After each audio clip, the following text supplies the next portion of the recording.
সন্ত ৰামপাল গুৰু মহাৰাজ হৈছে এনে এজন মহাপুৰুষ যিজনে নিজৰ সত্য ভক্তি, তত্ত্বজ্ঞান, কৰোণা আৰু সেৱাৰ বলত সমাজত এক নতুন আদৰ্শ বলবৎ কৰিছে। সন্ত ৰামপাল গুৰু মহাৰাজৰ নেতৃত্বত তেওঁৰ সকলো সৎলোক আশ্ৰমে কৰা বিস্ময়কৰ সমাজ কল্যাণমূলক কামে সমাজখনক সোণালী ভৱিষ্যতৰ এক নতুন আশা দেখুৱাইছে। সন্ত ৰামপাল গুৰু মহাৰাজৰ পৰা নাম দীক্ষা গ্ৰহণ কৰাৰ পিছত লাখ লাখ লোকৰ কৰ্কট ৰোগ, এইডছ আদি দুৰাৰোগ্য ৰোগ নিৰাময় হ'ল। সন্তজনাৰ জ্ঞানৰ পৰা অনুপ্ৰাণিত হৈ তেওঁৰ অনুগামীসকলে লাখ লাখ ইউনিট ৰক্তদান কৰে। সন্তজনাই লাখ লাখ ভগ্নী কন্যাৰ যৌতুকমুক্ত বিয়াৰ আয়োজন কৰালে। সন্তজনাই লাখ লাখ মানুহক ড্ৰাগছ আসক্তিৰ পৰা মুক্ত কৰিলে। কোটি কোটি ধ্বংসপ্ৰাপ্ত পৰিয়াল শান্তিত লাগিল। সন্তজনাৰ আশ্ৰমত সমাৱেশৰ সময়ত বিনামূলীয়া চকুৰ চিকিৎসা আৰু দন্ত চিকিৎসাৰ ব্যৱস্থা কৰা হয়। সন্ত ৰামপাল গুৰু মহাৰাজৰ দ্বাৰা পৰিৱেশ সুৰক্ষাৰ উদ্দেশ্যে সময়ে সময়ে বৃহৎ পৰিসৰত বৃক্ষৰোপণ কৰা হয়। সন্তজনাই আৰ্তজনক তাৎক্ষণিক সকাহ দিবলৈ এম্বুলেন্স সেৱা আৰম্ভ কৰিছিল। সন্তজনাই তেওঁৰ অনুগামীসকলক তেওঁলোকৰ শৰীৰ দান কৰিবলৈ অনুপ্ৰাণিত কৰে, যাতে মানৱতাৰ সেৱা আৰু চিকিৎসা ক্ষেত্ৰত উন্নতি কৰিব পৰা যায়। সন্ত ৰামপাল গুৰু মহাৰাজৰ সকলো আশ্ৰমত প্ৰতিদিনে বিনামূলীয়া ধৰ্মভোজৰ আয়োজন কৰা হয়, য'ত প্ৰতিবাৰেই প্ৰতিটো জাতি, প্ৰতিটো ধৰ্মৰ মানুহে একেলগে বহি ভোজন কৰে।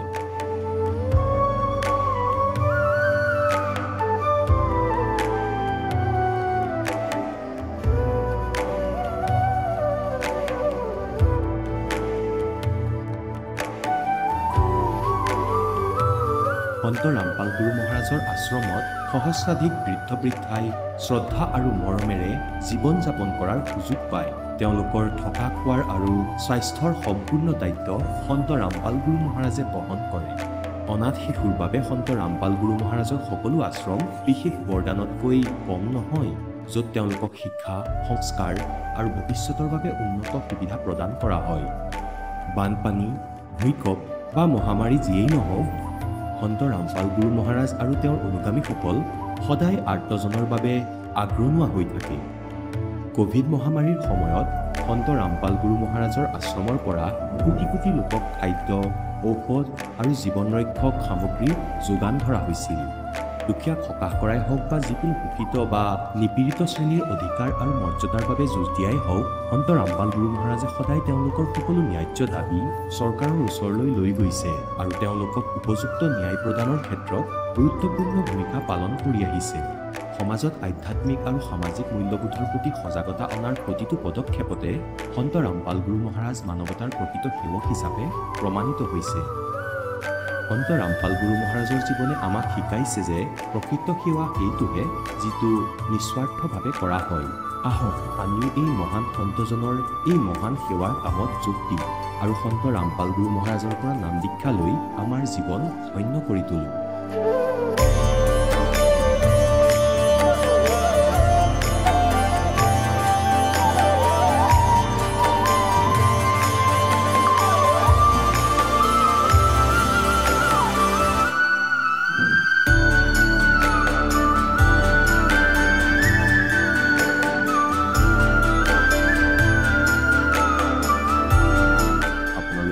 পৰিয়ালৰ সৈতে সৎলোক আশ্ৰমলৈ আন্তৰিকতাৰে আমন্ত্ৰণ জনোৱা হয়।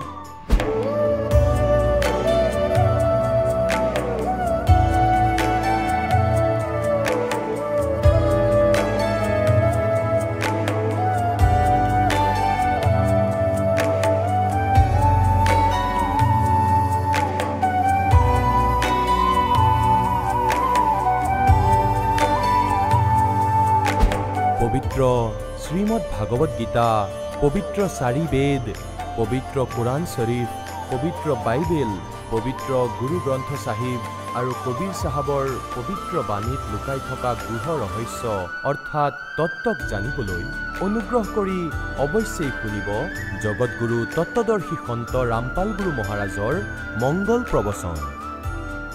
নমস্কাৰ। নমস্কাৰ ছাৰ। আপোনাৰ শুভ নামটো? মোৰ নাম চঞ্চল চৌধুৰী। আপুনি ক'ৰ পৰা আহিছে?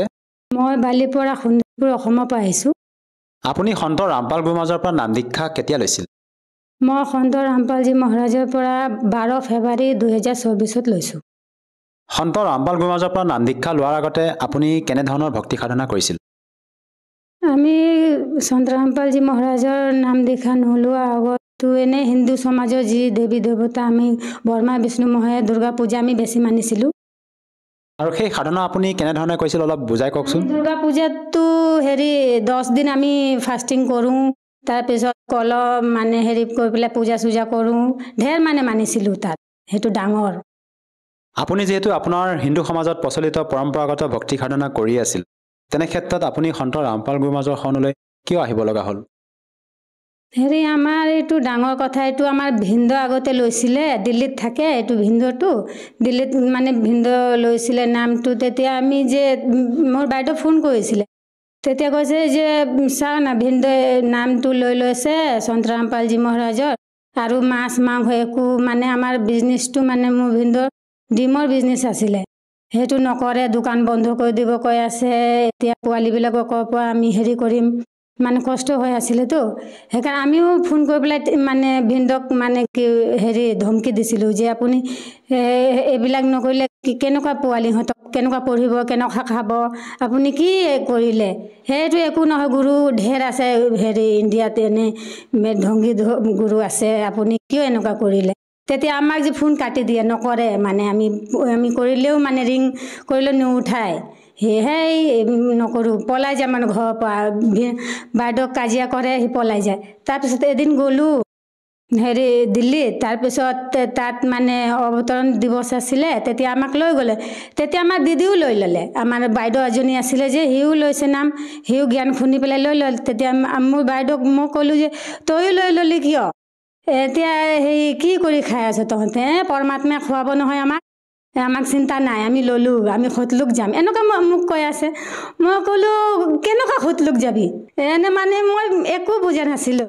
তাৰপিছত এদিন গ'লোঁ দিল্লী, তাত অৱতৰণ দিৱস আছিলে, তেতিয়া আশ্ৰমত লৈ গ'ল মোক।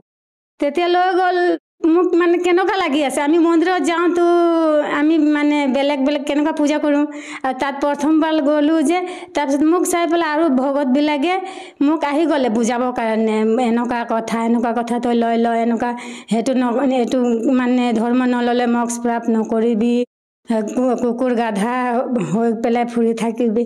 মই হাঁহোঁ, তেনেকুৱা হয় নেকি? মানুহেহে হ'ব, এনেকুৱা মই ভাবি আছোঁ। তেতিয়া সিহঁতে বুজাইছে, মই বুজিছোঁ, মই কৈছোঁ, সিহঁতে কৈ আছে কেতিয়া নাম ল'বি? লৈ ল, এতিয়া লৈ ল। নলওঁ, মই নলওঁ, মোৰ বিজনেছ মই শুকান মাছ বিক্ৰী কৰিম, মই কেনেকুৱা, মোৰোতো সৰু সৰু পোৱালি আছে দুটা, মই কেনেকুৱা চলাম? এনেকুৱা কৈ পেলাই মই লোৱা নাছোঁ, মই বুজিছোঁ জ্ঞানটো অলপ অলপ, ভালে লাগিছে।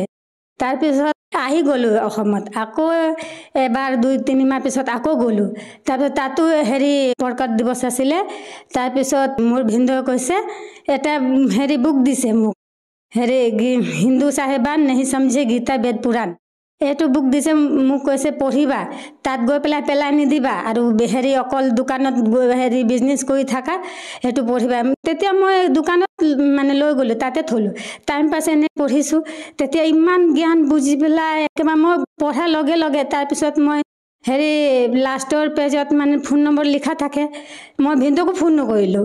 তাৰপিছত সেইটো ফোন নম্বৰ ফোন কৰিলোঁ, আশ্ৰমত ফোন লাগিলে, মই ক'লোঁ যে কেনেকুৱা মই নাম দীক্ষা ল'ব বিচাৰি আছোঁ, কেনেকুৱা ল'ম? তাৰপিছত আমাৰ ওচৰতে বালিপাৰ ওচৰতে এটা জেগা আছে হেলেম, তাত এটা নামদান চেণ্টাৰ আছে, সেইটো নাম্বাৰটো কণ্টেক্ট মোক দিলে, মই তাত ফোন কৰিলোঁ। তাৰপিছত তাত গৈ পেলাই নাম দীক্ষা ল'লোঁ। তাৰপিছত মোৰ ছোৱালীও বেছি মাছ মাংস খায়, সি মাছ মাংস নহ'লে ভাতে নাখায়, সি ভোকতে থাকে। মই ক'লোঁ মই ল'ম, আৰু পোৱালি নল'লে কেনেকুৱা মই কৰিম? হে পৰমাত্মা, মই ল'লে, মোৰ পোৱালি নল'লেতো মই কেনেকুৱা, ঘৰততো আৰু মাছ মাংস হৈ যাব, তাৰপিছত কেনেকুৱা আমি আপোনাক সেৱা কৰিম, কেনেকুৱা মন্ত্ৰ জাপ কৰিম, এনেকুৱা ভাবি আছোঁ, চিন্তা কৰিছোঁ। তাৰপিছত মোৰ ছোৱালীও গৈ পেলাই ডাইৰেক্ট কৈছে, মা ময়ো ল'ম তোৰ লগত নাম ময়ো ল'ম। মই ছোৱালী দুয়োটাকো একেলগতে ল'লোঁ। তাৰপিছত মোৰ মা কৈছে, নাই মই নলওঁ, মইতো ব্ৰহ্মা বিষ্ণু মহেশক পূজা কৰি আছোঁ, গুৰুজীতো ব্ৰহ্মা বিষ্ণু মহেশকে কথা কৈ থাকে বাৰে বাৰে, সি জ্ঞান বুজা নাছিলে। তাৰপিছত সিও দিল্লী গ'ল, তাৰপিছত ফেব্ৰুৱাৰীত দিল্লী গ'লে, তাৰপিছত সিও নাম লৈ ল'লে জ্ঞান শুনি পেলাই তাত। যিহেতু আপুনি সন্ত ৰামপাল গুৰুমাজৰ জ্ঞান বুজি তেখেতৰ সৎসং প্ৰবচন শুনি ভালদৰে জ্ঞান বুজিয়ে তেখেতৰ পৰা নাম দীক্ষালৈ ভক্তি সাধনা কৰি আছে, আৰু আমি বিভিন্ন শ্ৰদ্ধালুসকলৰ যেতিয়া অনুভৱ শুনো, আপোনালোকৰ সন্ত ৰামপাল গুৰুমাজৰ শিষ্যসকলে মত ব্যক্ত কৰে যে তেওঁলোকে নাম দীক্ষা লোৱাৰ পিছতে বিভিন্ন প্ৰকাৰে লাভ পোৱা বুলি। আপুনি সন্ত ৰামপাল গুৰুমাজৰ পৰা নাম দীক্ষা লোৱাৰ পিছত কেনেধৰণৰ লাভ পাইছে? মইতো বৰ এটা ডাঙৰ লাভ পাইছোঁ। মোৰ ল'ৰাৰ গুপ্ত ৰোগ আছিলে এটা, সেই মানে সৰুৰ পৰা মই তাৰ মেডিকেল দিল্লী যেতিয়া যাওঁ তেতিয়া মই তাক চেকআপ কৰাওঁ। তেতিয়া ডক্টৰে মানে কৈ দিলে ইয়াক কোনো ঔষধ দিলে সেইটো ভাল নহ'ব, অপাৰেশ্যনো কৰিব লাগিব, তাক অপাৰেশ্যনে এটা তাৰ ৰাস্তা আছে। তেতিয়া মই এইবাৰ গ'লোঁ গুৰুজী সন্ত ৰামপালজী মহাৰাজৰ নাম লৈ পেলাই এইবিলাক গ'লোঁ। মই ভাবিলোঁ এতিয়া ডাঙৰ হৈছে, 14 বছৰ হৈ গ'ল, এতিয়া মই অপাৰেশ্যন কৰিয়ে দিওঁ। তাৰপিছত গ'লোঁ, ৰিপৰ্টটো আকৌ কৰিলে হস্পিটেলত, তেতিয়া ৰিপৰ্টত একেবাৰে নৰ্মেল আহিছে। ডক্টৰে কৈ আছে নালাগে অপাৰেশ্যন কৰিব। এইটো কেনেকৈ সম্ভৱ? এজন সন্তৰ পৰা নাম দীক্ষা লোৱাৰ পিছতে আপুনি যেতিয়া আপোনাৰ সন্তানৰ যি গুপ্ত ৰোগৰ কথা ক'লে, সেয়া চেকআপ কৰিব যাওঁতে দ্বিতীয়বাৰ যেতিয়া ডক্টৰে কৈছে অপাৰেশ্যন কৰিব নালাগে, কিন্তু পূৰ্বতে ডক্টৰে অপাৰেশ্যন কৰিব দিছিলে, এইটো কেনেকৈ সম্ভৱ? এজন সাধাৰণ সন্তৰ পৰা নাম দীক্ষা লোৱাৰ পিছতে যে এনেকুৱা ধৰণৰ চমৎকাৰ আপোনালোকে পাইছে? এইটো কি ক'ম, এইটো মানে প্ৰমাণিত মানে আমাৰ গুৰুজী যে কয় শাস্ত্ৰ অনুকূল ভক্তি আমাক দিয়ে। এইটো ল'লে মানে মন্ত্ৰ এনেকুৱা আছে যে এইটো ল'লে ভাল হৈয়ে যায় মানুহ। আৰু আমি শুনিছোঁ আপোনালোকৰ গুৰু সন্ত ৰামপাল গুৰুমাজৰ পৰা নাম দীক্ষা লোৱাৰ পিছতে বহুতে হেনো নিচাও ত্যাগ কৰিব পাৰে। এই কথাষাৰ কিমান দূৰ সত্য? একেবাৰে 110% সত্য। এইটো লোৱাৰ জ্ঞান শুনিলেহে নিচাটো এৰি যায়, নিজে নিজে এৰি যায়। এইটো ক'বই নালাগে নিচা এৰিবৰ কাৰণে মানুহবিলাকক। আপুনি সন্ত ৰামপাল গুৰুমাজৰ পৰা নাম দীক্ষা লোৱাৰ পিছত আৰু অন্য কিবা লাভ পাইছেনে? আমি তেনে সৰু মোৰ ডেইলি লাভ পায়ে থাকোঁ। আগতেই মোৰ গেষ্ট্ৰিক প্ৰব্লেম মানে সৰুৰ পৰাই, যেতিয়াৰ পৰা মই বিয়া হৈছোঁ তেতিয়াৰ পৰাই মোক গেষ্ট্ৰিক প্ৰব্লেম ঢেৰ আছিলে। এদিনো ঔষধ নাখালে মই থাকিবই নোৱাৰোঁ। পেট বিষ আৰু গা বিষ হৈয়ে থাকে মানে কিবা কিবি। এতিয়াতো মই এদিনো যেতিয়াৰ পৰা নাম লৈছোঁ তেতিয়াৰ পৰা এদিনো ঔষধ খোৱা নাই, আৰু এনে ভালদৰে মই আছোঁ। যিহেতু আপুনি সন্ত ৰামপাল গুৰুমাজৰ পৰা নাম দীক্ষা লোৱাৰ পিছতে বিভিন্ন প্ৰকাৰে লাভ পালে, আপোনাৰ ল'ৰাৰ যি গুপ্ত ৰোগ আছিলে সেই সন্তানৰ গুপ্ত ৰোগৰ পৰা পৰিত্ৰাণ পাইছে, মুঠতে আপুনি শাৰীৰিকভাৱে হওক বা আৰ্থিকভাৱে হওক বিভিন্ন প্ৰকাৰে লাভ পাইছে। যিসকল দৰ্শকে আজি আপোনাক টিভি স্ক্ৰীণত প্ৰত্যক্ষ কৰি আছে, তেওঁলোকক আপুনি কি বাৰ্তা দিব বিচাৰে যাতে তেওঁলোকেও আপোনাৰ দৰে উপকৃত হ'ব পাৰে? মই সমাজত কি সন্দেশ দিম, মই যেনেকুৱা সুখিত হৈছোঁ এতিয়া আপোনালোকেও এনেকুৱা সুখিত হ'ব পাৰে। যেনেকুৱা এতিয়া মোৰ ল'ৰা 14 বছৰীয়া অপাৰেশ্যন হোৱা কথা ডক্টৰে কৈছিলে, এতিয়া নাম দীক্ষা লোৱাৰ পিছত মোৰ ল'ৰাটো ভাল হৈ গ'ল। যি মোৰ ছোৱালী এটা আছিলে, সি মাছ মাংস নাখালে, ভাতে নাখায়, এতিয়া সিও নাম দীক্ষা লৈ পেলাই আমি সুখিত হ'লোঁ। আমি চবে নাম দীক্ষা ল'লোঁ, আমি এতিয়া সুখিত আছোঁ। তেনেকুৱা আপোনালোকেও সুখিত হ'ব পাৰে। আমাৰ গুৰুজী সন্ত ৰামপালজী মহাৰাজৰ ওচৰত গৈ পেলাই জ্ঞান শুনি পেলাই নাম দীক্ষা ল'লে আপুনিও মোক্ষ প্ৰাপ্ত কৰিব পাৰিব। যদিহে কোনো লোকে সন্ত ৰামপাল গুৰুমাজৰ পৰা নাম দীক্ষা ল'ব বিচাৰে, সহজভাৱে কেনেকৈ ল'ব পাৰিব? এতিয়াতো চব মানুহৰ হাতে হাতে মোবাইল থাকে। সেইটো মোবাইলত সন্ত ৰামপালজী মহাৰাজ লিখিলে, চাৰ্চ কৰিলে মোবাইলত আহি যায়। সৎসংগৰ তলত কণ্টেক্ট নাম্বাৰ থাকে, এইটো নাম্বাৰ যোগাযোগ কৰি পেলাই আপুনি নাম দীক্ষা ল'ব পাৰিব। ধন্যবাদ থাকিল। এতিয়া জগতগুৰু তত্ত্বদৰ্শী সন্ত ৰামপাল গুৰু মহাৰাজৰ সৎসংগৰ মাধ্যমেৰে সেই অদ্বিতীয় আধ্যাত্মিক জ্ঞানৰ বিষয়ে জানি লওঁ, যাৰ মাধ্যমেৰে আপোনালোকেও প্ৰাপ্ত কৰিব পাৰিব এনেকুৱা আধ্যাত্মিক, মানসিক আৰু ভৌতিক সুখ যি এতিয়ালৈকে কেৱল আপোনালোকে মীৰাবাই, ধ্ৰুৱ, প্ৰহ্লাদ আদি কেইজনমান ভক্তৰ জীৱন কথাতহে শুনিছে। এতিয়া শুনক তত্ত্বদৰ্শী সন্তৰ সৈতে শাস্ত্ৰ অনুকূল ভক্তি সৎসংগ, এনেকুৱা অদ্বিতীয় আধ্যাত্মিক জ্ঞান যাৰ প্ৰমাণ আছে সকলো ধৰ্মৰ সকলো পবিত্ৰ শাস্ত্ৰত। এতিয়া কি কৈছে?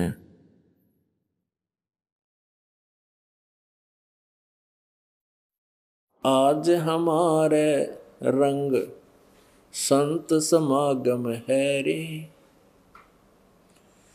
कथा कीर्तन गावण धावण बहुत सुने प्रसंग, मन की कुटिलता छूटत नाही, यो मन बसे भवंग। दिल दरिया में बावर पड़त हैं, उठे अंत तरंग। तिरकुटी महल में जाए बसोरे, जहाँ बह सहस मुख गंग। का कहूँ कुछ कहा न जाई, मूरत अचल बिहंगे। अरस पियाले सदमत वाले, काहे को घोटो भंगे। दास गरीब मिटे सब झगड़ा, करो साध सत्संगी। किमान ভাল কথা কৈছে कि दास गरीब मिटे सब झगड़ा और करो साध सत्संगी। সাধুৰ অৰ্থাৎ তত্ত্বদৰ্শী সন্তৰ সংগত থাকিবা, তেওঁৰ পৰা জ্ঞান শুনা, তোমালোকৰ সকলো কাজিয়া শেষ হ'ব। এতিয়া কি কৈছে পৰমাত্মাই যে তুমি আজি আনন্দ কৰি আছা সেয়া ইউজলেছ। তোমালোকে আনন্দ কৰা পৰমাত্মাৰ গুণ গাই গাই। गगन मंडल में घूमट है रंग होरी हो, श्वेत ध्वजा फर्रावे राम रंग होरी हो। এতিয়া যেনেকৈ আমি ইয়াত হোলী খেলো, আগতে বিনা জ্ঞানৰ বান্দৰৰ দৰে মুখ কৰি লৈছিলোঁ, ৰঙা হালধীয়া বোকা গোটেই শৰীৰত পেলাই দিয়ে, কোনোৱে মাটিৰে কোনোৱে গোবৰেৰে, কাৰোবাৰ চকু ফুটি যায়, কাৰোবাৰ আৰু বোমা আতচবাজি ফুটায়, বোমা ফুটায়, কাৰোবাৰ চকু জ্বলি যায়, কাৰোবাৰ হাত জ্বলি যায়, কাৰোবাৰ আকৌ গাত জুই লাগে, বহুত লোকচান হয়, আকৌ পৰিৱেশ কিমান দূষিত হয়। আমি সকলো প্ৰক্ৰিয়া সলনি কৰিলোঁ। প্ৰথমে দেখি ঘিউৰে জ্যোতি জ্বলাইছিল, আকৌ মমবতি জ্বলাব ধৰিলে, দুগুণ কাৰ্বন ডাই অক্সাইড। এইটো কি আনন্দ নেকি? গতিকে পৰমাত্মাই কয় তুমি আজ যে আনন্দ কৰি আছা, এই আনন্দ নকলি হয়। এতিয়া আনন্দ কৰা। হৰি, হৰি মানে আনন্দ। পৰমাত্মাৰ নামৰ সেই ৰঙৰ হলি খেলা, ৰাম নামত ৰঙীন হৈ যাও, পৰমাত্মাৰ ভক্তিত ৰঙীন হও। गगन मंडल में गोमट है रंग होरी हो, वहाँ श्वेत ध्वजा फर्रावे राम रंग होरी हो। এতিয়া কৈছে ওপৰত এটা বগা গম্বুজ আছে সত্যলোকত। সকলো বেদেও এয়াই প্ৰমাণ দিয়ে। চকুৰে দেখিলে পৰমাত্মাৰ প্ৰিয় আত্মাসকলক যাক পৰমাত্মাই লগ পালে সত্যলোকলৈ লৈ গল, আকৌ এৰি দিলে, তেওঁলোকে এয়াই প্ৰমাণ দিছে।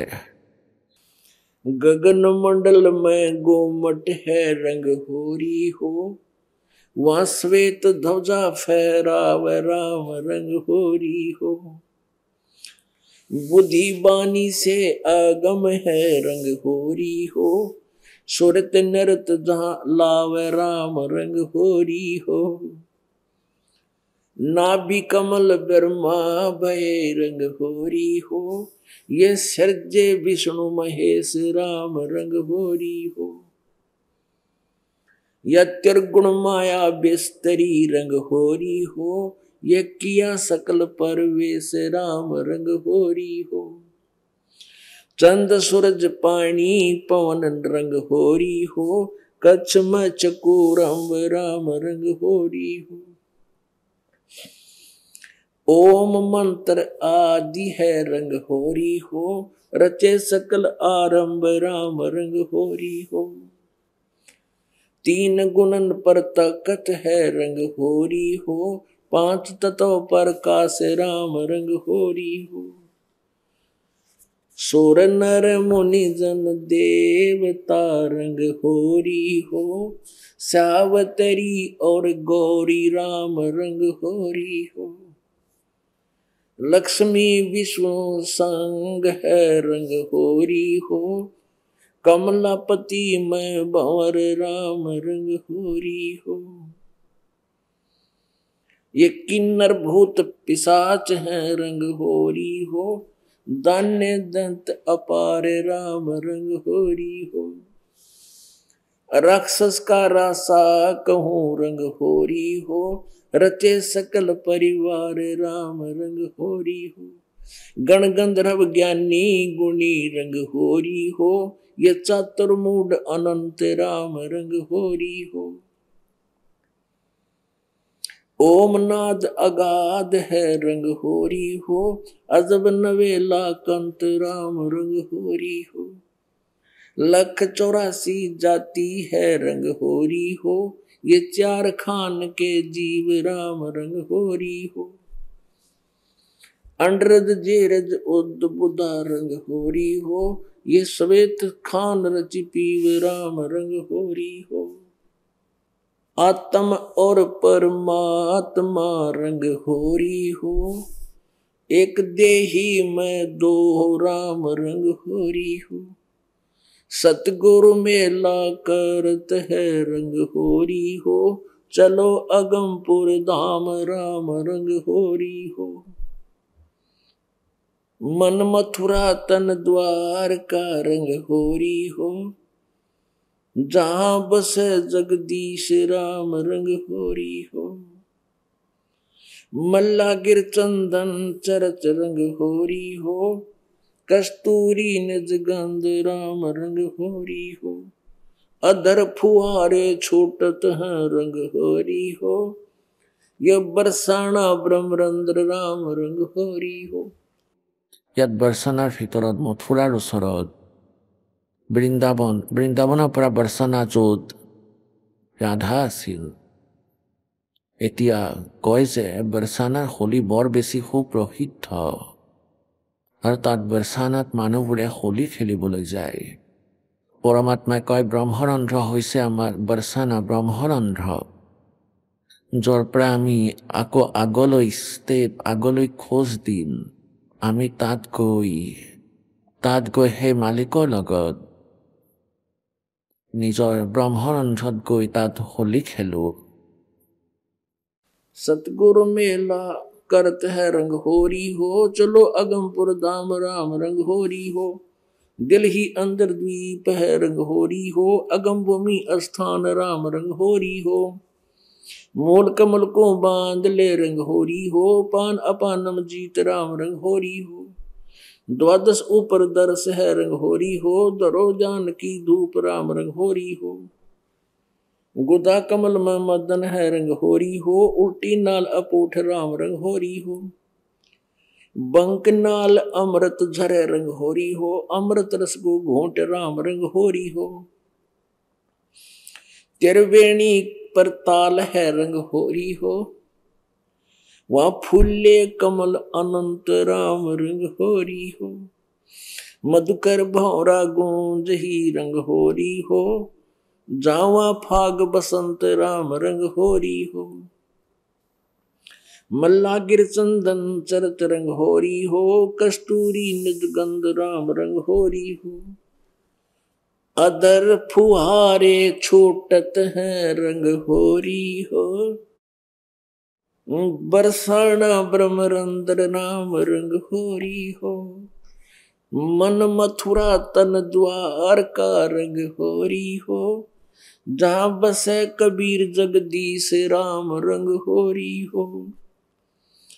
आत्म और परमात्मा रंग होरी हो, वहाँ खिल है बिस्वे बीस राम रंग होरी हो। कहते हैं वहां सचखंड में जाके उस कबीर परमेश्वर के साथ आत्मा और परमात्मा कहते वहां होली खेलते हैं। आत्म और परमात्मा रंग होरी हो, वहां खेल है बिस्वे बीस राम रंग होरी हो। नासा अगरी जगमग रंग होरी हो, अनजाया अनभूत राम रंग होरी हो। योजन 4 अखंड धुन रंग होरी हो, लासुरत का सूत राम रंग होरी हो। ये पारख खान पिछान ले रंग होरी हो, चरण अरस और कुर्स राम रंग होरी हो। 2 कमलों के मध्य है रंग होरी हो, चश्मों ऊपर दर्श राम रंग होरी हो। ये कमल सलोने सात हैं रंग होरी हो, जामद पारस नाम राम रंग होरी हो, सहस कमल दल नूर के रंग होरी हो, कली कली दर भांग राम रंग होरी हो, 9 लख नाड़ी रास है रंग होरी हो, वहां डोरे सुहांगम चोर राम रंग होरी हो। शंख कमल दल जगमग रंग होरी हो। এতিয়া সকলো কমলৰ বিষয়ে জ্ঞান দি আছে। পৰমাত্মাৰ লগত পৰিচিত হোৱাৰ পিছত গৰীবদাস চাহেবে কি কৈ আছে? প্ৰথমে এই সকলো 7টা কমল কৈছে। সেংসাৰৰ কমল কৈ দিলে, য'ত কাল ভগৱান জ্যোতি নিৰঞ্জনৰ নিবাস আছে।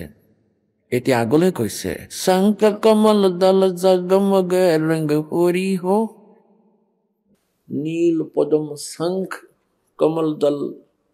যেনেকৈ গণেশ দেৱৰ সেই 4টা পাহিৰ দল আছে, 4টা পাহিৰে কমল দল আছে, আৰু ব্ৰহ্মাদেৱ আৰু সাবিত্ৰী সেইটো 6টা পাহিৰ,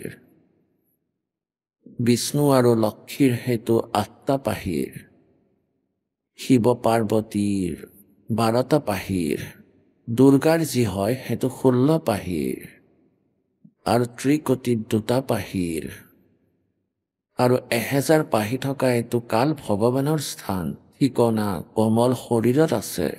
আৰু কেতিয়া শংখ কমল দল নীল পদম শংখ, शंख कमल दल जगमग रंग होरी हो, वहां कली कली शशि भान राम रंग होरी हो, जहां बसे कबीरा आप राम रंग होरी हो, वो पूर्ण पुरुष अमान राम रंग होरी हो, कर्म भरम लागे नहीं रंग होरी हो, ये मंगल रूप सुभान राम रंग होरी हो, सुख सागर में खेलता रंग होरी हो, गरीब दास गलतान राम रंग होरी हो।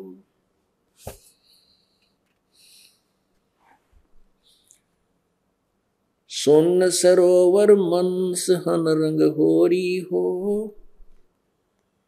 या खिल है फाग बसंत राम रंग होरी हो, विष्णु शंकर खेल ही रंग होरी हो, ये सुर नर मुनिजन संत राम रंग होरी हो, वो दुल्हा साहेब एक है रंग होरी हो, ये दुल्हन संक असंग राम रंग होरी हो, घाट बाट कुछ है नहीं रंग होरी हो, अवगत मार्ग बंक राम रंग होरी हो, श्वेत गुमट सिर से हेरा रंग होरी हो, जल का किरण अनंत राम रंग होरी हो, अब कौन युगत से पाई ये रंग होरी हो, सतगुरु कहे उपदेश राम रंग होरी हो। এতিয়া কি কৈছে कि दुल्हा साहेब एक है रंग होरी हो, मां दुल्हन शंख असंख्य राम रंग होरी हो। যিসকল পুণ্যাত্মা পৰমাত্মাৰ লগত এক সম্বন্ধ স্থাপন কৰি সৎ ভক্তি কৰি সত্যলোকলৈ গ'ল, কৈছে যে সেই এজন পৰমাত্মা সকলোৰে লগত তাত আনন্দেৰে থাকে। এতিয়া কৈছে যে ওপৰত গম্বুজ আছে, এটা বগা গম্বুজ, মূৰত পাগুৰি, বগা গম্বুজ আছে, মূৰত মুকুট আছে পৰমাত্মাৰ। कहते हैं श्वेत गुमट सिर से हरा रंग होरी हो, और उसमें जल के किरण अनंत राम रंग होरी हो। এতিয়া কৈছে কি বিধিৰে তেওঁক পাব পাৰি। कौन युक्त से पाई ये रंग होरी हो, उत्तर दिसे सतगुरु कहे उपदेश राम रंग होरी हो, ऐसा अगम अगाध है रंग होरी हो, पार न पावे शेष राम रंग होरी हो। এতিয়া কি কৈছে? मन राजा खेलन चला रंग होरी हो तिरवाणी कतीर राम रंग होरी हो मन राजा खेलन चला रंग होरी हो पर पटन स्थान राम रंग होरी हो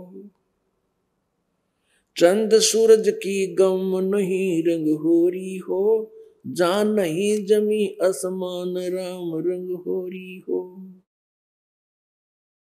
बीड़ी घाटी साकड़ी रंग होरी हो पावत नहीं जान राम रंग होरी हो कालंदरी जमुना बह रंग होरी हो मोहन कबीर भोपाल राम रंग होरी हो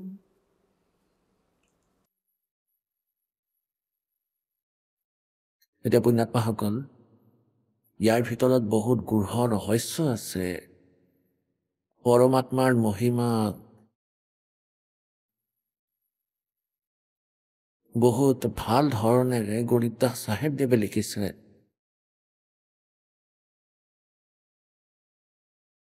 বেদক বুজি পোৱাটো বহুত সহজ কিন্তু পৰমেশ্বৰৰ মহিমাৰ এই বাণীক বুজি পোৱাটো অত্যন্ত কঠিন আৰু ইয়াক কঠিন সেইকাৰণে বনাইছিলে প্ৰভুৱে যাতে মাজত এই নকলি পন্থীসকল এই যথাৰ্থ জ্ঞানৰ লগত পৰিচিত যেন হৈ নাযায় আৰু ইয়াৰ লগত যদি আগৰ পৰাই পৰিচিত হৈ গ'লে হয় এওঁলোক অধিকাৰী নহ'লে হয় সেই জ্ঞান সেই নাম আৰু সেই সকলোবোৰ কৈ থাকে আৰু তাৰপিছত পৰমাত্মাৰ মৰমীয়াল আত্মাই নিজৰ ভগৱানক চিনিব নোৱাৰিলে হয় আৰু সেই নকলিসকলৰ মাজত আবদ্ধ হৈ থাকিলহেঁতেন এতিয়া কি কৈছে সেই পৰমাত্মাক পোৱাৰ এটা সহজ উপায় আছে मन राजा खेलन चला रंग होरी हो पर पटन की सैल राम रंग होरी हो पावन टके पपील के रंग होरी हो ये पंडित लादे बैल राम रंग होरी हो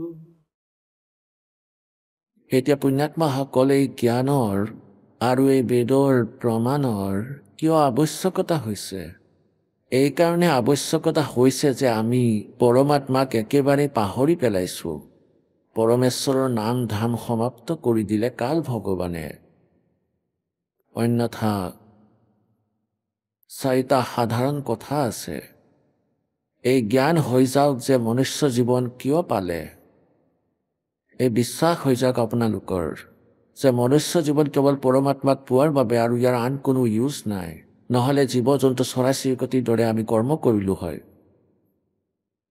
দ্বিতীয়তে এইটো বিশ্বাস হৈ যাওক যে কোন হয় সেই পৰমাত্মা আৰু ক'ত থাকে আৰু তৃতীয়টো এইটো যে তেওঁক পোৱা যায় কেনেকৈ তেওঁৰ বিধি ৱে অফ ৱৰ্শ্বিপ কোনটো হয় আৰু চতুৰ্থতে এইটো যে আমি ইয়াত কিয় আবদ্ধ হৈ আছো তেনেহ'লে ইমান ডাঙৰ গ্ৰন্থৰ কোনো আৱশ্যকতা নাই আপোনালোকৰ হৃদয়ত এটা দুখ হৈ যাওক যে আমি বেয়াকৈ আবদ্ধ হৈ পৰিছো এইটো বহুত বেয়া স্থান কোট জনম তন ভৰমত হোগে কুছ না হাত লগাৰে কুকৰ সুকৰ খৰবা বৰে কৌৱা হংস বগাৰে এটা পুণ্যাত্মাসকল কোৱাটো অত্যন্ত সহজ কাৰণ আজি আমি মনুষ্য সকলো সুবিধা আমাৰ উপলব্ধ কুকুৰ গাধ গাহৰি যোনি এতিয়া মই আপুনি সকলোৱে কেইবা লাখ বাৰ ভোগ কৰি লৈছো কুকুৰ গাধ গাহৰি যোনি কিন্তু এটা বিশ্বাস নহয় এতিয়া এইবোৰে প্ৰভাৱ নেপেলায় কাৰণ আমি বহুত ভাং পান কৰি লৈছো এই ত্ৰিগুণময়ী মায়াৰ আমাক ইনজেকশ্যন লগোৱা আছে ইয়াৰ প্ৰভাৱ নপৰে ইয়াক প্ৰভাৱশালী কৰিবলৈ এইটো এনেকৈ জ্ঞান শুনাই থকা হৈছে ইমান ডাঙৰ ডাঙৰ গ্ৰন্থৰ প্ৰমাণ দি থকা হৈছে অন্যথা এই মন্ত্ৰ আৰু সেই ভগৱান অমৰপুৰ স্থান আৰু সেইকাৰণে আমি ইয়াত আবদ্ধ হৈ আছো এই লোক সঠিক নহয় চাৰিটা কথা 5 নম্বৰৰ প্ৰয়োজনীয়তা নাই কিন্তু আমি ইমান পাহৰি গলো সেই মালিকক সেই যথাৰ্থ জ্ঞানক ইমানখিনি প্ৰমাণৰ পিছতো আমি বহু কষ্টেৰে বিশ্বাস কৰিব পাৰো এতিয়া কি কৈছে मन राजा खेलन चला रंग होरी हो যেতিয়া এই জ্ঞানৰ আধাৰত এই মনৰ এই বিশ্বাস হৈ যাব যে সঁচাকৈয়ে ইয়াত এই দুখ সদায়ে থাকিব, তেতিয়া ই আত্মাক সহযোগ দিব। যেতিয়া আত্মাৰ ই সহযোগী হৈ পৰিব, তেতিয়া এই স্পীড বহুত ভাল হৈ যাব। তাৰপিছত সেই স্পীডতেই যেনেকৈ তেওঁ ওলোটা কামত স্পীড টানে, তেনেহ'লে এই শুভ কৰ্মটো ইমানেই স্পীড দেখুৱাব। গতিকে এই মনক, তাৰপিছত এই মন আৰু ইয়াত নাথাকে, ওপৰত যোৱাৰ বাবে ইয়াৰ প্ৰবল ইচ্ছা জন্মে। এতিয়া কৈছে ইমান ডাঙৰ ডাঙৰ গ্ৰন্থৰ আৱশ্যকতা নাছিলে। এটা মন্ত্ৰ যিটো 3টা আখৰৰ, এটা 2টা আখৰৰ, তাৰপিছতহে ওম তৎসৎ। ওম চিধা তৎ আৰু সৎ এয়া সাংকেতিক হয়। এই মন্ত্ৰৰ জপ বেয়াৰ পৰা দূৰত গুৰু মৰ্যাদাত থাকি আজীৱন স্মৰণো কৰি নিজৰ সাংসাৰিক কাম কৰি থাকে, মুক্তি গেৰাণ্টিত হয়।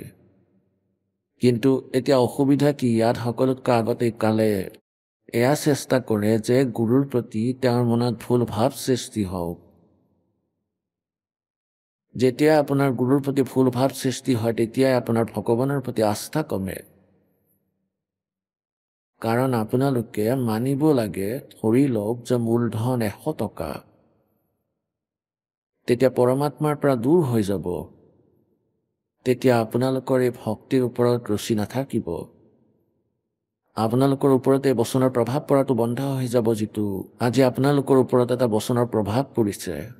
আৰু যদি আপোনালোকৰ অলপো ভুল হৈ যায়, আপোনালোকে থৰ থৰকৈ কঁপিবলৈ ধৰে আৰু 100 বাৰ ক্ষমা বিচাৰে যে আগলৈ আমি আৰু কেতিয়াও এনেকুৱা ভুল নকৰোঁ। আৰু যদি পৰমাত্মাৰ লগত কানেকশ্যন কাটি যায়, তেনেহ'লে 100 বাৰ ক্ষমা বিচাৰিলেও আপোনালোকৰ ওপৰত প্ৰভাৱ নপৰে। গতিকে ইমান গ্ৰন্থৰ আমাৰ আৱশ্যকতা নাছিলে, কেৱল এটা মন্ত্ৰ আছিল। ইয়াৰ বিষয়ে কি কৈ আছে? मन राजा खेलन चला रंग होरी हो। अब वही मन था। যি এই আজে বাজে কথা কৈ আছিলে। এই ফাগুন আহি গৈছিল, গোটেই দিন পানী মাৰিলে, ক'ৰবাত মাটিৰে ক'ৰবাত ৰঙেৰে। এতিয়া সেই মন একেবাৰে সীমিত হ'ল। এই আজে বাজে কথাবোৰেৰে একেবাৰে ৰুচি নজন্মে। আৰু যিজন ভগতৰ ৰুচি জন্মে, তেওঁ ভগত হৈ থকা নাই, তেওঁৰ নাম চলি থকা নাই। এটাতো এইটো হ'ল যে যি এতিয়া ভক্তি কৰা আৰম্ভ কৰিছে, তেওঁৰ কথা বেলেগ। তেওঁ বালক হয়, তেওঁৰ ভুলো হ'ব পাৰে। কিন্তু যাৰ 2, 2, 3, 3, 4, 4, 5 বছৰ হৈ গ'ল, আৰু তেওঁ তথাপিও এই কালৰ ড্ৰামে বাজিত সহযোগ দিয়ে। কোনোবাই খেল চাই, কোনোবাই ফিল্ম চাই, অথবা গান বাজনাত ভাগ লয়, ডান্স কৰে। তেওঁলোকৰ ভক্তি ষ্টাৰ্ট হোৱা নাই। যেতিয়াই ভক্তিৰ ৰং বিয়পিব, তেতিয়া আপোনালোকৰ এই সকলো বেয়া লগা হ'ব। এই পৃথিৱীৰ প্ৰতিও যদি বনাই দিয়ে, তথাপিও আপোনালোকৰ ইচ্ছা নজন্মিব। তেতিয়া বুজি পাব আপোনালোকৰ ধ্যান মালিকৰ ফালে গৈ আছে, চলি আছে। मन राजा खेलन चला रंग होरी हो, पर पट्टन की सैल राम रंग होरी हो। पर पट्टन পৰলোক, পত্তন মানে স্থান, পৰ মানে অন্য, পৰলোক পৰস্থানত, সেই সতলোকত। मन राजा खेलन चला रंग होरी हो, पर पट्टन की सैल राम रंग होरी हो। पावन अपटक पपील के रंग होरी हो, ये पंडित लादे बैल राम रंग होरी हो। পাপিল মানে পৰুৱা, পতংগ। কোৱা হয় সেই সতলোকত যোৱাৰ সময়ত এটা পৰুৱাও আপোনালোকৰ লগত যাব নোৱাৰে। আৰু তুমি এই ইমান গ্ৰন্থ, পুথি পত্ৰ আৰু এই উপনিষদ আৰু গৰুৰ ওপৰত বোজা লৈ ফুৰা, শাস্ত্ৰাৰ্থ কৰি ফুৰা, মূৰ খমাই ফুৰা, সেই আখৰ ইয়াতে নাই যিটো মুক্তিৰ বাবে হয়।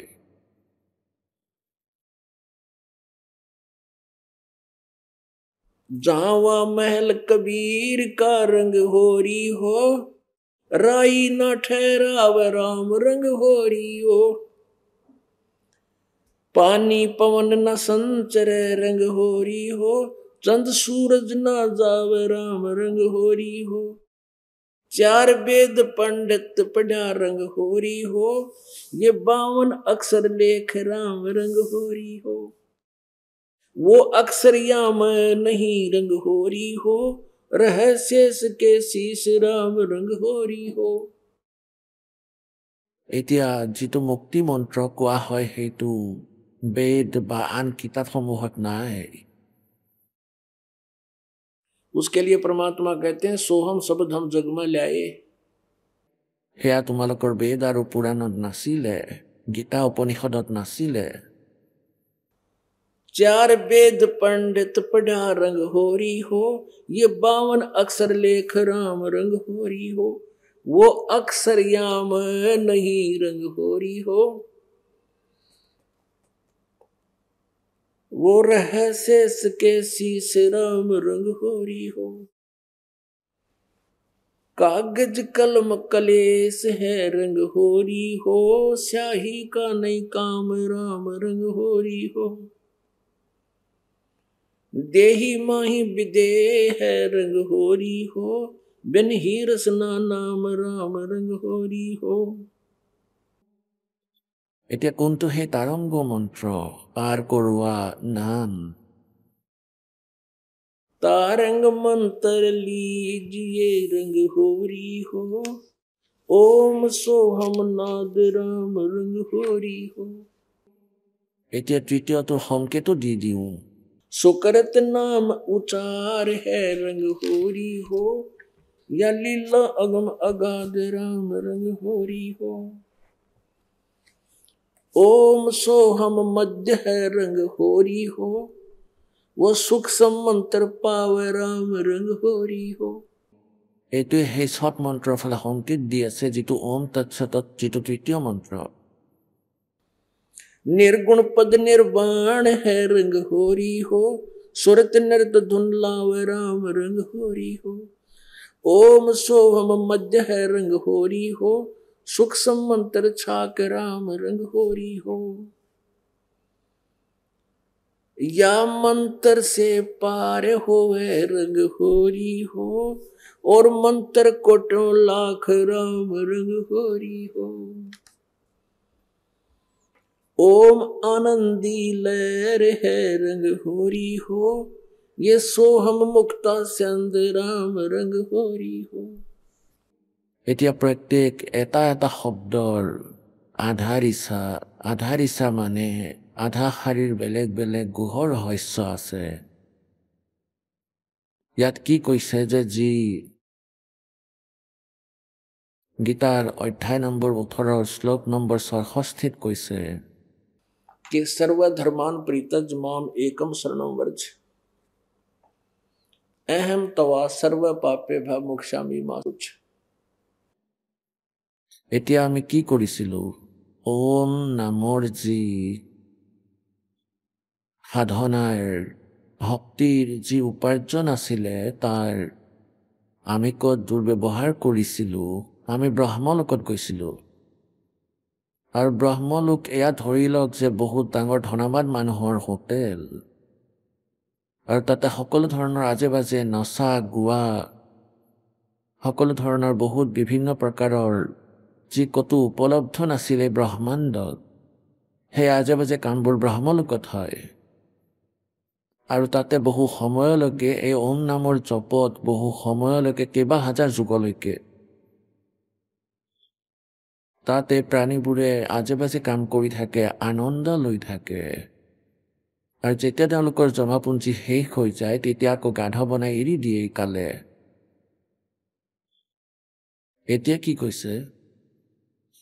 ओम आनंदी लहर है रंग होरी हो, ये सोहम मुक्ता संधि राम रंग होरी हो।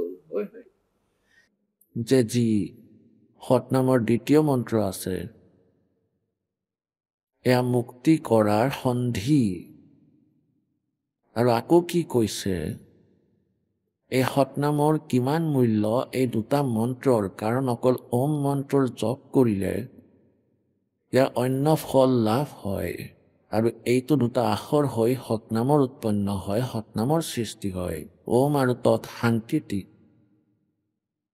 আহক আমি এতিয়া সেই শ্ৰদ্ধালুসকলৰ অনুভৱবোৰ জানো যিসকলে জগতগুৰু তত্ত্বদৰ্শী সন্ত ৰামপাল গুৰু মহাৰাজৰ পৰা দীক্ষা প্ৰাপ্ত কৰিছে তথা তেওঁ কোৱা ভক্তি মাৰ্গ এওঁলোকে অৱলম্বন কৰি আছে। নমস্কাৰ ছাৰ।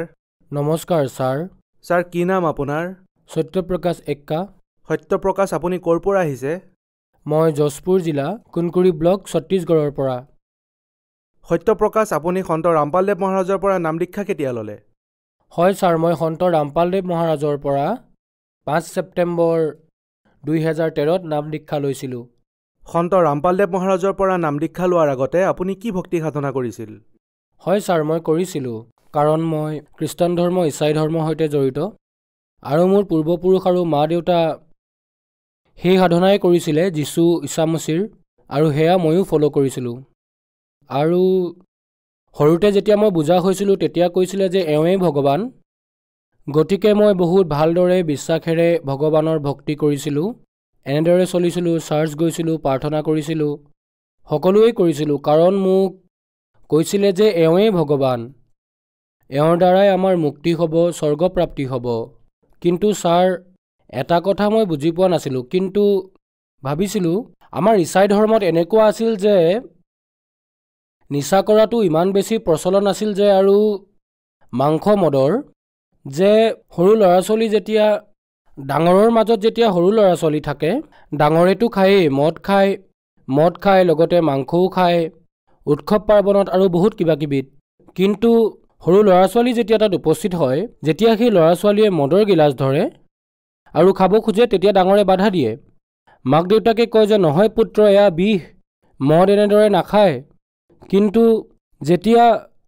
যিহেতু আমি ল'ৰা ছোৱালীক বাধা দি আছোঁ যে সেয়া বিষ হয়, গ্ৰহণ কৰিব নালাগে, কিন্তু আমি ডাঙৰেই সেয়া গ্ৰহণ কৰি আছোঁ। গতিকে এই কথাই মোক আচৰিত কৰে সদায়, যে এইবোৰ গ্ৰহণ কৰাৰ পিছততো আমাৰ পাপ লাগিব আৰু স্বৰ্গপ্ৰাপ্তি হয় বুলিও কয়, আৰু প্ৰাৰ্থনাৰে এয়া শেষ হৈ যাব। যদি ল'ৰা ছোৱালীক মানা কৰি আছে গ্ৰহণ কৰিবলৈ, তেন্তে নিজে কিয় কৰি আছে? এই কথা মোৰ আচৰিত লাগিছিলে। আৰু সদায় কিবা ভুল কৰাৰ আগতে অন্তৰাত্মাত এটা ভয় সোমাই গৈছিলে যে হে ভগৱান, মই এয়া ভুল কৰি আছোঁ নেকি? এনেদৰে অন্তৰাত্মাই মোক সাক্ষী দিছিলে, আৰু এই বিশ্বাসেৰে মই আগুৱাই গৈ থাকিলোঁ। আৰু সৰুৰ পৰাই মোৰ ভূত প্ৰেতৰ বাধা ইমান বেছি আছিল, আৰু স্বাস্থ্য ইমান বেয়া হৈছিলে, কেতিয়াবা মেলেৰিয়া টাইফইড, প্ৰতি সপ্তাহত ইনজেকশ্যন, টেবলেট সদায় খাব লাগিছিলে, আৰু সেইবোৰেই মোক জীয়াই ৰাখিছিলে। যেতিয়া 24 বছৰলৈকে এনেকৈয়ে থাকিলোঁ, ঔষধ আৰু তান্ত্ৰিক বিদ্যাত নিৰ্ভৰ কৰি কমচে কম এমাহত 3-4 জন তান্ত্ৰিকৰ ওচৰলৈ গৈছিলোঁ নিজৰ ভূত প্ৰেতৰ বাধা আঁতৰাবলৈ, কষ্ট দূৰ কৰিবলৈ। কিন্তু কেতিয়াও মোৰ এনেকুৱা অনুভৱ নহ'ল যে এয়া একেবাৰে শেষ হৈ যাব। কিছুদিনৰ বাবে বিশ্বাসৰ বাবে লাগিছিল যে ঠিক আছে, এয়া শেষ হৈ যাব, কিন্তু কেতিয়াও মোৰ এনেকুৱা অনুভৱ নহ'ল যে মই ভাল হ'ম, আৰু কেতিয়াও ভাল নহ'লোঁ। কেৱল পইচা নষ্ট হ'ল। মোৰ দেউতা শিক্ষক, তেওঁ নিজৰ চেলাৰীৰে তান্ত্ৰিক আনিছিলে অ'ৰ পৰা জাক তাক ধৰি। তেওঁ মোৰ কষ্ট দেখি কোনোবাই 15,000, কোনোবাই 20,000 লৈ যায়, কোনোবাই কুকুৰা, কোনোবাই ছাগলী, সোণ ৰূপ সকলোবোৰ লৈ গ'ল। মোৰ দেউতাই বনোৱা সৰু সুৰা যিটো ঘৰ আছিলে সেইটোও গ'ল। আমাৰ এনেকুৱা অৱস্থা হৈ গৈছিল যে আমি খোৱাৰ বাবেও চিন্তা কৰিব লাগিছিল, এনেকুৱা স্থিতি হৈছিল। আৰু আপুনি সন্ত ৰামপালদেৱ মহাৰাজৰ শৰণলৈ কেনেকৈ আহিল? হয় ছাৰ, মোৰ লগত এনেকুৱা কিছুমান ঘটনা ঘটিল। মই বোম্বেত আছিলোঁ, তাত মই এখন শ্বিপত কাম কৰিছিলোঁ সাগৰৰ। মইতো মদ আগৰ পৰাই খাইছিলোঁ, সৰুৰ পৰাই। এনেদৰে খাওঁতে মোৰ ইমান বেছি হৈ গ'ল। মোৰ এজন ভাইটি আছে সন্তোষ দাস নামৰ, চাপা জিলাৰ, তাৰ পৰাই ফোন কৰিলে। মোৰ বন্ধুক ক'লে যে আমি হাৰিয়ানালৈ গৈ আছোঁ, তাত কোনোবা এজন বাবা আহিছে, যাৰ দ্বাৰা তেওঁৰ পৰা আশীৰ্বাদ ল'লেই দুখ কষ্টবোৰ আঁতৰ হৈ যায়, কিবা কিবি প্ৰাপ্ত কৰিব পাৰি, এনেকৈ ক'লে মোক। তাৰপিছত মই মোৰ বন্ধুৰ সৈতে সতলোক আশ্ৰম গৈ পালোঁ।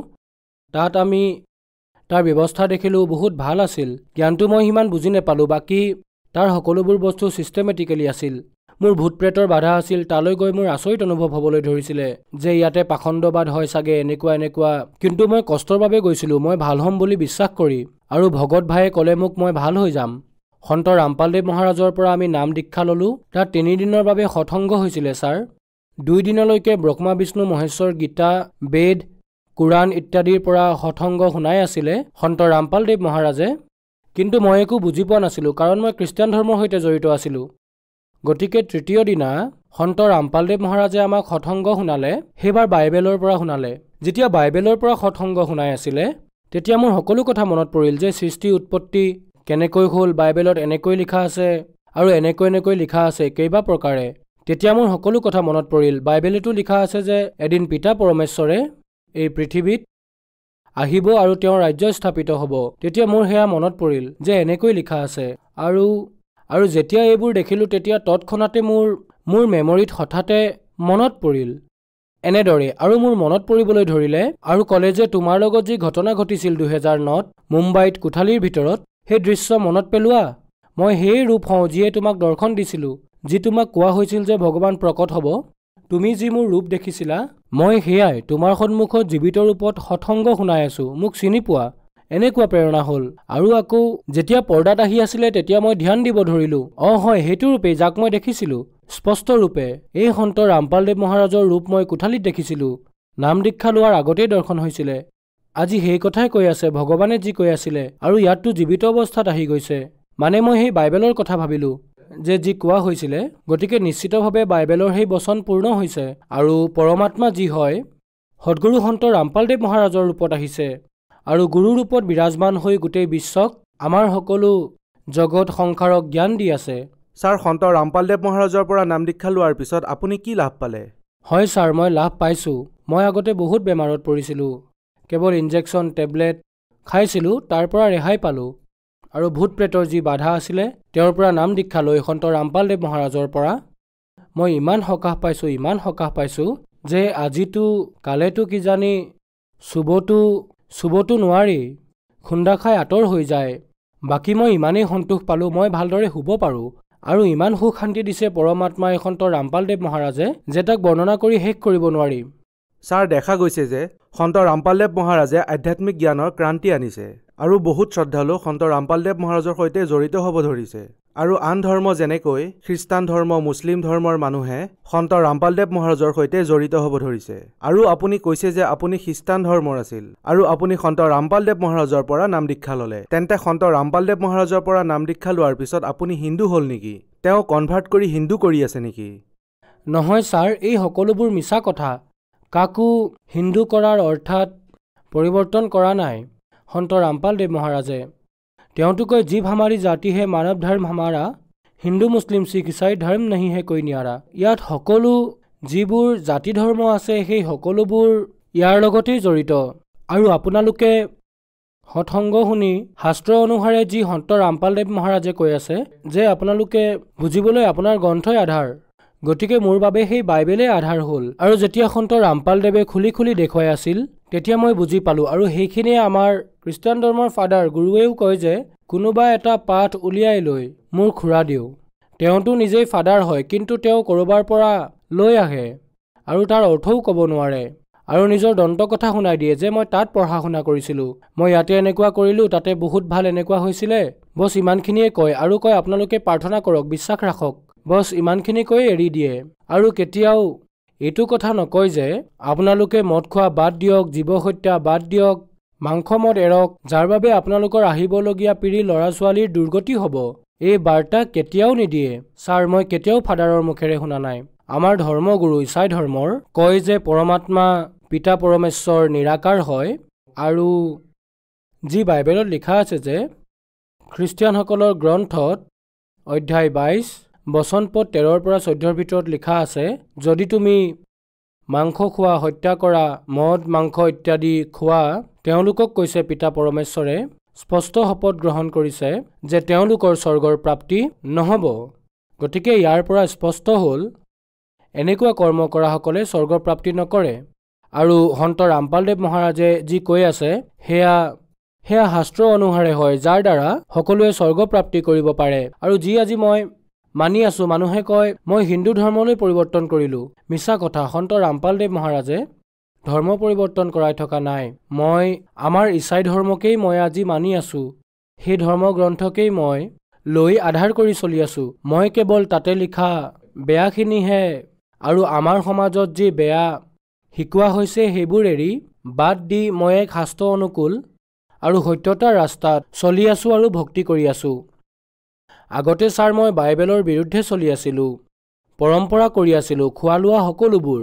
আৰু এতিয়া মই সন্ত ৰামপালদেৱ মহাৰাজৰ পৰা সৎসংগ প্ৰবচন শুনি জ্ঞান প্ৰাপ্ত কৰি গম পালোঁ আৰু মই এতিয়া সঠিক ৰাস্তাত চলি আছোঁ। বাইবেলত দিয়া জ্ঞানৰ আধাৰত আৰু সন্ত ৰামপালদেৱ মহাৰাজে দিয়া জ্ঞানৰ আধাৰত মই ভক্তি সাধনা কৰি আছোঁ আৰু মই এতিয়া সুখ শান্তি পাই আছোঁ।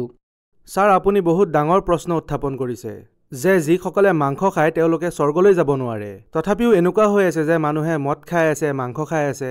ফাদাৰৰ দ্বাৰাও এনেকুৱা প্ৰতিক্ৰিয়া হৈ আছে। তাৰ পিছত আপুনি সন্ত ৰামপালদেৱ মহাৰাজৰ পৰা নাম দীক্ষা ল'লে।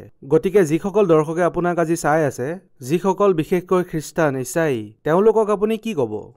মই তেওঁলোকক এইটোৱে প্ৰাৰ্থনা জনাব বিচাৰোঁ যে যিসকলে মোক দেখি আছে, শুনি আছে, কথাটো হ'ল যিসকল বৰ্তমান আমাৰ ধৰ্মগুৰু আছে, ইছাই গুৰু বুলি নিজক কয়, যে মাংস খাব লাগে, মদ পান কৰিবও পাৰোঁ, এয়া পিতা পৰমেশ্বৰ যীশুখ্ৰীষ্টই শিকাইছে, এয়া একেবাৰে ভুল কথা। বাইবেলত দুই ধৰণৰ কথা লিখা আছে। মাংস খোৱাৰ কথাও লিখিছে, মাংস নোখোৱাৰ কথাও লিখিছে। আৰু য'ত খাব লাগে বুলি লিখা আছে সেয়া কাল ভগৱানৰ হয়, আৰু নাখাবলৈ য'ত লিখা হৈছে সেয়া পিতা পৰমেশ্বৰৰ সংকেত হয়, যাক নেকি আজি আধাৰ কৰি খাব লাগে বুলি কৈ আছে, আৰু য'ত খাব নালাগে বুলি কৈ আছে সেয়া বুজিবলৈ চেষ্টাই কৰা নাই।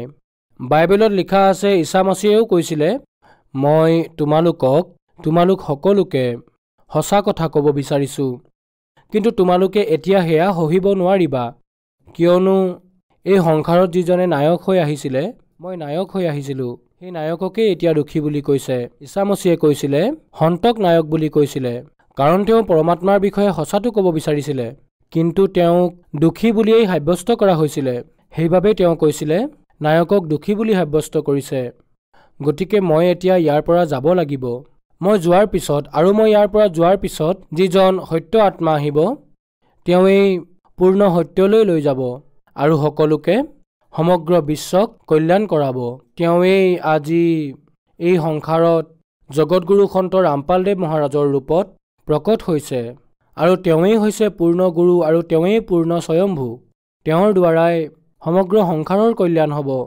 আৰু ইছাই ধৰ্মৰ যিসকলে ভাবে যে আমাৰ ঈশা মছিহৰ দ্বাৰাই আমাৰ কল্যাণ হ'ব, সেইটো একেবাৰে মিছা কথা। সেই যে বাইবেলত লিখা আছে যে এদিন সেই পিতা পৰমেশ্বৰৰ আগমন হ'ব আৰু পিতা পৰমেশ্বৰৰ ৰাজ্য স্থাপিত হ'ব, সেয়া যি আছে সেয়া সন্ত ৰামপালদেৱ মহাৰাজৰ দ্বাৰাই হ'ব। আৰু সেই পিতা পৰমেশ্বৰ, যাক কবিৰ পৰমাত্মা বুলি কয়, যি সকলো বাইবেলত লিখা আছে, বেদত লিখা আছে, গীতাত লিখা আছে, কোৰাণত যি লিখা আছে, সেই পৰমাত্মাৰ নাম কবিৰেই হয়, আৰু তেওঁৱেই পূৰ্ণ পিতা পৰমেশ্বৰ, আৰু তেওঁৱেই আজি সন্ত ৰামপালদেৱ মহাৰাজৰ শৰীৰত প্ৰকট হৈ সমগ্ৰ বিশ্বক জ্ঞান দি আছে, আৰু তেওঁৰ দ্বাৰাই সমগ্ৰ বিশ্বৰ কল্যাণ হ'ব। ছাৰ, আপুনি কৈছে যে ধৰ্মৰ হলি বুকছ অৰ্থাৎ সৎ গ্ৰন্থত সন্ত ৰামপালদেৱ মহাৰাজে প্ৰমাণিত কৰি কৈছে যে কবিৰ চাহেবেই ভগৱান। গতিকে বাইবেলতো লিখা আছে নেকি যে কবিৰ চাহেবে ভগৱান হয়, পৰমাত্মা হয়?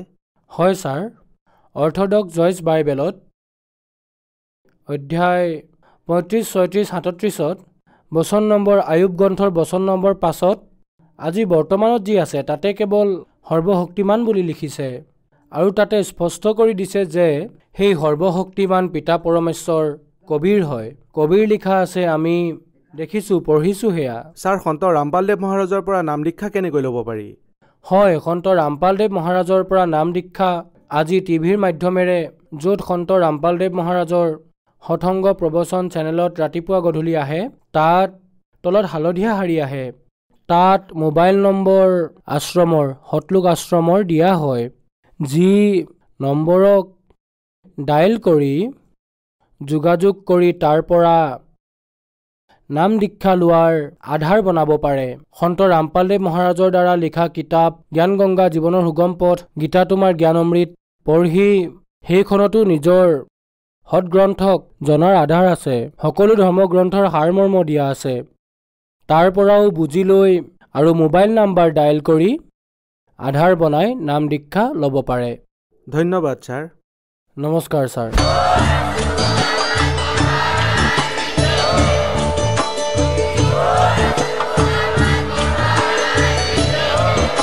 আপুনি শুনি আছিলে জগতগুৰু তত্ত্বদৰ্শী সন্ত ৰামপাল গুৰু মহাৰাজৰ মংগল প্ৰবচন।